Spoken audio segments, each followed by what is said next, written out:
Have you ever looked at a streetlight at night and noticed a soft, glowing ring around it, almost like a halo? Maybe you rubbed your eyes, blinked a few times, or even cleaned your glasses thinking the lens was smudged. But what if I told you that seeing those halos could be your eyes trying to whisper something important to you? Something that may not hurt, may not feel urgent, but could quietly change the way you see the world literally and forever. You see, so many of us over 60 chalk things up to getting older. A little blur here, a little dryness there. We get used to squinting, adjusting the brightness on our phones, or saying my eyes just aren't what they used to be. But what if some of those changes weren't just age? What if they were a warning sign from your body asking for attention before it's too late? Today we're talking about something very real and very common: halos around lights and what they might mean. For many older adults, especially those in their 60s, 70s, or even 80s, these glowing circles aren't just a visual quirk. They could be a symptom of elevated pressure inside the eye, something called intraocular pressure. And when that pressure builds up slowly and silently, it can lead to glaucoma, a condition that damages the optic nerve and quietly steals your vision without you even realizing it. Glaucoma has a nickname in the medical world. It's called the silent thief of sight because it doesn't shout, it doesn't scream, it creeps. By the time you notice vision loss, it's often too late to get it back. That's why understanding the early signs like halos around lights matters so much. Let's begin with someone you might relate to.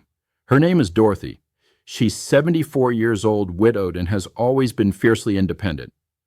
One evening while driving home from her weekly bridge night, she started noticing something odd. The headlights from oncoming cars seemed to glow in a way she hadn't seen before. At first she thought maybe it was the windshield fogging up or the rain distorting her view. But the halos didn't go away.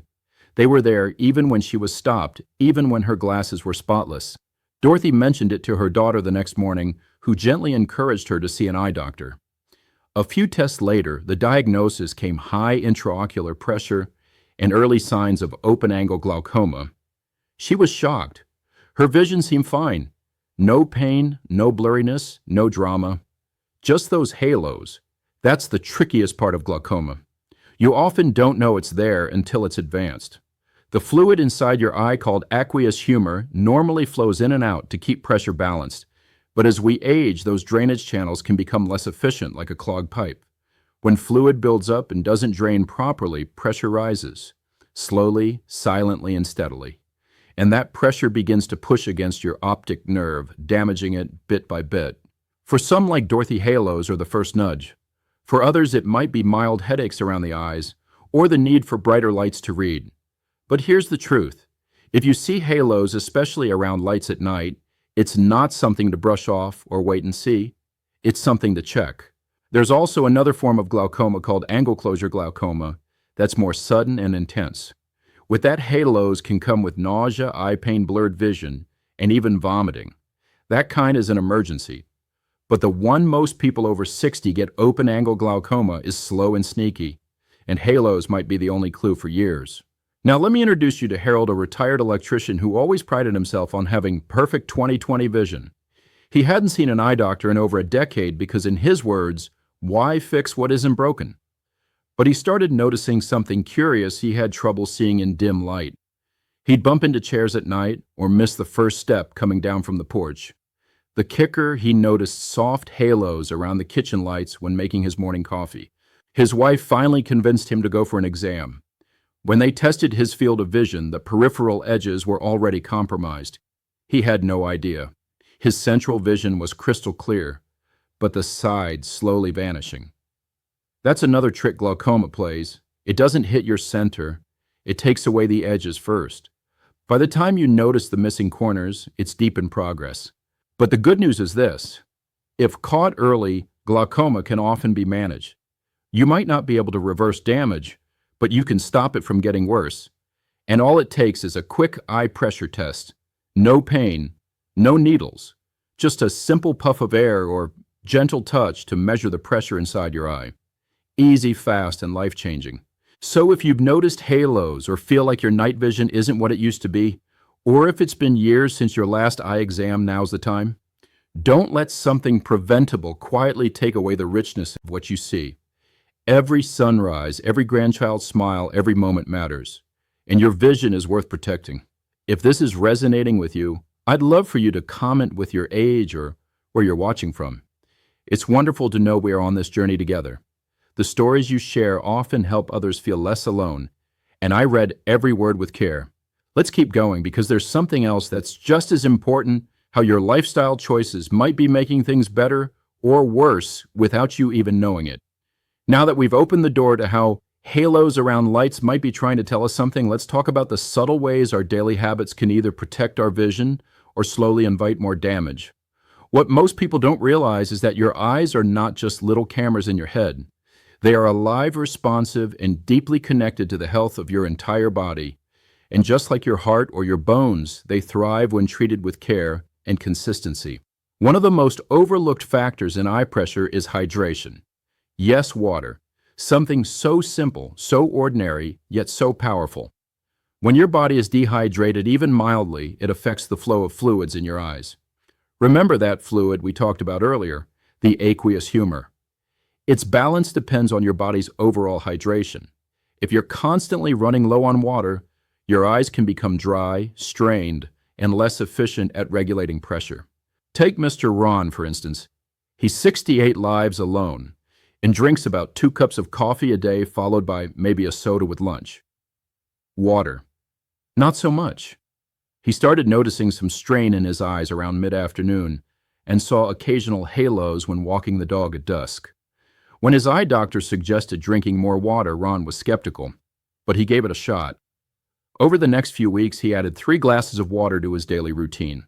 Nothing major, just small sips with breakfast, 1 glass before lunch and 1 before bed. And slowly his eyes felt less fatigued.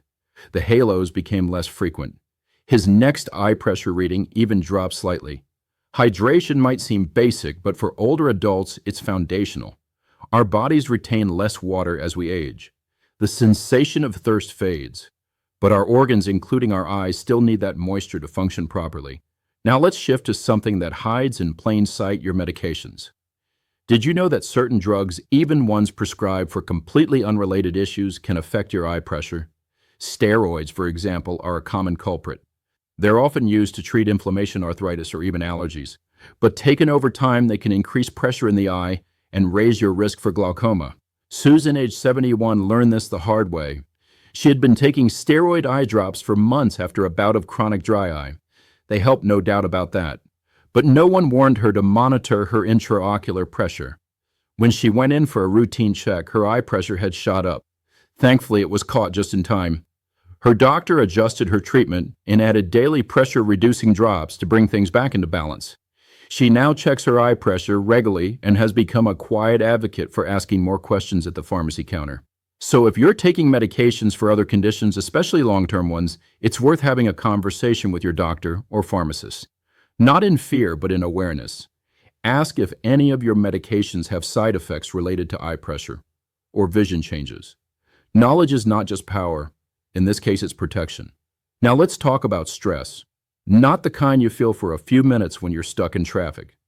I mean that low-grade, simmering tension that sits in your shoulders and your chest and your breath. Chronic stress doesn't just wear on your mood. It raises your blood pressure, tightens blood vessels, and can indirectly raise the pressure inside your eyes. Many people don't realize there's a connection between emotional well-being and visual health, but the body doesn't separate them. It never has. Imagine your eyes like small, delicate balloons. If the pressure inside rises too much too fast, it begins to strain the walls. Stress accelerates this process by disrupting your internal balance, sometimes even altering how your body manages pressure. And what's worse, we tend to hold tension in the face, around the jaw, the forehead, the temples. All areas that subtly impact circulation to the eyes. Joanne, 76, started practicing gentle breathing exercises and short guided meditations each morning after her eye doctor mentioned the link between stress and intraocular pressure. She laughed at first. "You mean to tell me my eyeballs are stressed out?" But she gave it a try. 5 minutes of calm breathing, focusing on softening her shoulders and relaxing her face. It became her ritual. Not only did she feel more centered during the day, but her next pressure reading improved by a few points. Was it the breathing, the relaxation, the restored balance in her nervous system? Probably all of it. This is the beautiful part of being older. You don't need to chase big dramatic changes. Sometimes it's the quiet rituals, the smallest shifts that make the biggest impact. A glass of water, a question at the pharmacy, a slow breath before you reach for your glasses. And that brings us to light. The way we interact with light in our homes, especially artificial light, can have more of an impact than most people realize. Many older adults spend more time indoors, especially during the evening. If your home is filled with harsh fluorescent lights, overly bright LEDs, or inconsistent lighting from room to room, your eyes are constantly adjusting and straining. This can worsen the perception of halos or create unnecessary fatigue. Soft, warm lighting, on the other hand, can reduce visual stress. It's gentler on aging eyes, which are naturally more sensitive to contrast and glare. Diane, a retired librarian, swapped out all the cool white bulbs in her home for soft amber tone ones. She added a small lamp to her reading nook with a dimmer switch and avoided overhead lights after 8 p.m. She said it was like her home exhaled, and so did her eyes. The halos she used to see around her hallway, light gone. If you're still watching and finding these lessons valuable, please comment the number 1 below, just so I know you're still with me. Thank you for your precious time. There's something very encouraging about seeing those little numbers pop up in the comments.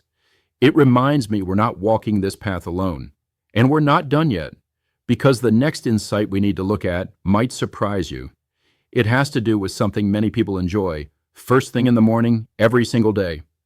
Let's take a moment to think about how most mornings begin. For many of us, it starts with a warm cup of coffee.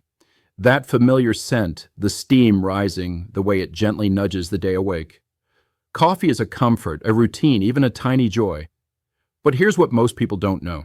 For some individuals, especially those with sensitive eyes or a family history of glaucoma, caffeine can cause a short-term spike in eye pressure. That doesn't mean you have to give up your coffee completely, but it does mean being more mindful. When you drink caffeine in large amounts, especially in a short period of time, it can increase intraocular pressure temporarily. And if your eyes are already on the edge, that little bump can make a difference over time. Think of David. He's 66, recently retired, and suddenly had more time for his favorite things. That included making espresso every morning and sipping iced coffees throughout the day. But he also started noticing halos around the lights in his kitchen. And at night, the glow from the street lights looked different than it used to. A routine eye exam revealed elevated pressure in his right eye. The doctor asked him about his caffeine intake, and he was stunned to learn it could be a contributing factor. David didn't quit caffeine altogether. He simply cut back. 1 cup in the morning, herbal tea in the afternoon, and water throughout the day. It was a small shift, but a meaningful one. His next pressure reading much better. His eyes were more comfortable, and the halos began to fade. And that's really the theme here, awareness. We're not talking about turning your whole life upside down.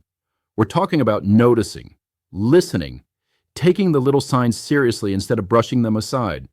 Because when your eyes start sending you messages, whether it's halos, mild headaches, eye fatigue, or changes in night vision, they're not trying to scare you. They're trying to get your attention. Here's another often missed connection: sleep. Not just how much you get, but how you sleep. The position you lie in at night can influence the pressure in your eyes. Research has shown that sleeping with your head flat or face down can actually increase eye pressure, especially during the early morning hours. And over time, that adds up. Patricia, 79, had always been a side sleeper, but after her diagnosis of early glaucoma, her doctor suggested elevating her head at night just slightly. She added a wedge pillow, lifting her head by about 20 degrees. It felt strange at first, but she adjusted quickly. Within a few weeks, she noticed her eyes didn't feel as heavy in the morning. Her vision was clearer, and she felt more rested. That tiny elevation reduced the nighttime pressure buildup, protecting her optic nerve while she slept. Even how you breathe at night matters. Conditions like sleep apnea, where breathing stops and starts throughout the night, have been linked to higher eye pressure. If you snore heavily, wake up gasping, or feel exhausted even after a full night's sleep, it's worth getting evaluated. Not just for your heart or your energy, but for your eyes too.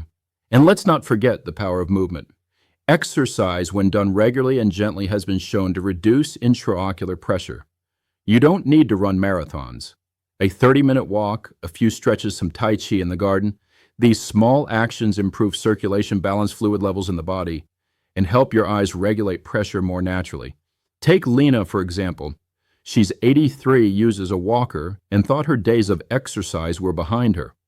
But her doctor encouraged her to move just a little more, so she began walking around her apartment each morning, pausing to stretch at the kitchen counter, and breathing deeply as she moved. It wasn't dramatic, but it was enough. Her eye pressure stabilized, her confidence grew, and those halos she used to see when looking at her bedside lamp, they no longer appeared. The point is, your eyes are part of a beautifully interconnected system. What you drink, how you sleep, the medications you take, the way you breathe, move and manage stress, it all matters. And the best part, it's never too late to begin. Whether you're 60, 70, or 85, your body's always listening, always responding to your care. Now, before we close, I want to gently remind you of something important. If you've noticed any of the signs we talked about, halos, blurred vision, trouble seeing at night, eye discomfort, or if it's been more than a year since your last eye exam, please don't wait. Reach out, get checked, protect your vision. Because your sight is not just about seeing clearly, it's about experiencing your world fully, freely, and with joy. So what was the one lesson today that really hit home for you? Please share one habit you plan on adopting in your life.